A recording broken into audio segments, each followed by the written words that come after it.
اب زکریا اپنے حجرے سے نکل کر اپنی قوم کے پاس آ کر انہیں اشارہ کرتے ہیں کہ تم صبح و شام اللہ کی تسبیح بیان کرو۔ اللہ تعالیٰ سورہ آل عمران آیت 39 میں فرماتے ہیں، بس فرشتوں نے اسے آواز دی جبکہ وہ حجرے میں کھڑے نماز پڑھ رہے تھے کہ اللہ تعالیٰ تجھے یحییٰ کی یقینی خوشخبری دیتا ہے، جو اللہ تعالیٰ کے کلمے کی تصدیق کرنے والا سردار، ضابط نفس اور نبی ہے نیک لوگوں میں سے۔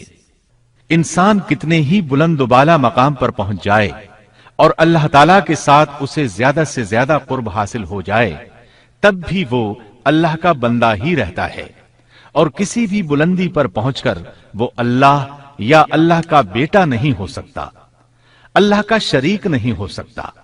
اللہ جل شانہ کی ذات پاک وحدہ لا شریک ہے اور باپ بیٹے کی نسبتوں سے پاک ہے، لہذا انسان کی سب سے بڑی گمراہی یہ ہے کہ وہ جب کسی برگزیدہ انسان سے ایسے امور صادر ہوتے دیکھتا ہے جو عقل میں نہیں آتے تو روب یا عقیدت کی بنا پر پکار اٹھتا ہے کہ یہ ہستی تو خود اللہ ہے جو انسانی شکل میں آئی ہے، یا اس کا بیٹا ہے، یا اللہ تعالی کی شریک ہے۔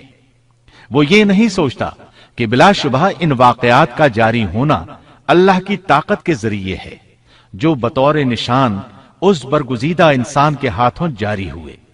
اس کے باوجود یہ نہ اللہ ہے نہ اللہ کا بیٹا، بلکہ اس کا ایک پسندیدہ بندہ ہے، اور یہ امور اللہ تعالیٰ کے خاص قوانین کے تحت صرف اس کی تائید اور اس کی صداقت کے لیے ظاہر ہوتے ہیں، ورنہ وہ بھی اللہ تعالیٰ کے آگے اسی طرح مجبور ہے جس طرح دوسری مخلوق۔